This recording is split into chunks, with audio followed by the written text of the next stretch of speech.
बिस्मिल्लाहिर्रहमानिर्रहीम। अस्सलाम वालेकुम नाज़रीन, आप 49 न्यूज़ का स्पेशल न्यूज़ ब्लॉग देख रहे हैं। मैं हूं बाबर अली बिशारत। आज 26 फरवरी है, हफ्ते का दिन है और आप रात को 9 बजे के करीब ये न्यूज़ ब्लॉग देख रहे होंगे। नाज़रीन, ज़िला कसूर की अहम खबरों के साथ मैं हूं बाबर अली बिशारत। डीएसपी चूनिया का ट्रांसफ़र हो गया और नए डीएसपी जो है अनवर खान बलोच वो तैनात हो चुके हैं।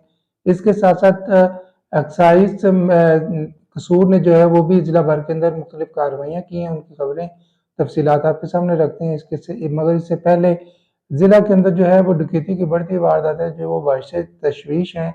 शहरियों ने इसके ऊपर शदीद तशवीश का इजहार किया। आज भी इलाहाबाद के करीब जो है वो 6 से 7 का नामालूम डाकुओं ने एक ताजर को लूटा है और उससे उन्होंने तकरीबन 4 लाख रुपए जो है वो नकदी उनसे छीन के फरार हो चुके हैं। मुबैना तौर पर अब तक जो इतलात हमारे पास पहुंची हैं और फरार होते वक्त जो है डाकुओं ने वो शदीद फायरिंग भी की और उस फायरिंग के नतीजे के अंदर जो है वो एक जो ताजर हैं हाजी शरीफ, जिनकी बाद में शनाख्त की गई है, वो जख्मी हो चुके हैं और उनको करीबी अस्पताल में मुंतकिल कर दिया गया। इसके साथ साथ आपको बताते चलें कि पत्तों की के ट्रंक बाजार के अंदर भी की डकैती की वारदात हुई है, जिसमें भी मुबैना तौर पर 6 का जो डाकू उन्होंने वारदात की और वहाँ पे भी उन्होंने ताजरों को लूटा और उस वहाँ से भी लाखों रुपए नकदी, मोबाइल वगैरह जो है वो लूट के फरार हो चुके हैं। और डीपीओ कसूर जो है और उनकी हदायत पर पुलिस जो है वो काम तो कर रही, मगर डाकुओं की वारदातों पर, डकैतियों की वारदातों पर काबू हाल नहीं पाया जा सका, जिससे शहरियों के अंदर शदीद तशवीश पाई जाती है।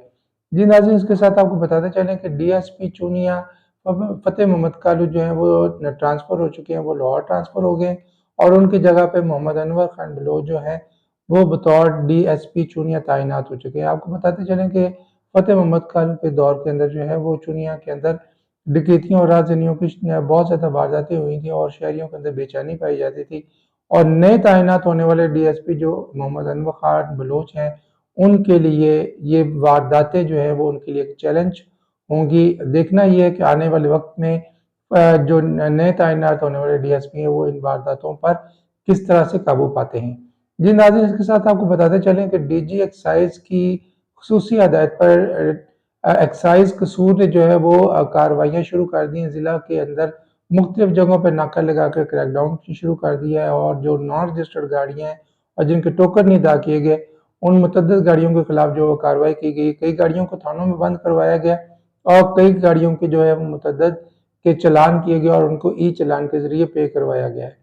जी नाज़रीन, ये थी ज़िला कसूर की अहम खबरें जो आपके सामने पेश की। उम्मीद है आपको ये न्यूज़ व्लॉग पसंद आया होगा। अपनी राय का इज़हार कमेंट्स में ज़रूर कीजिए।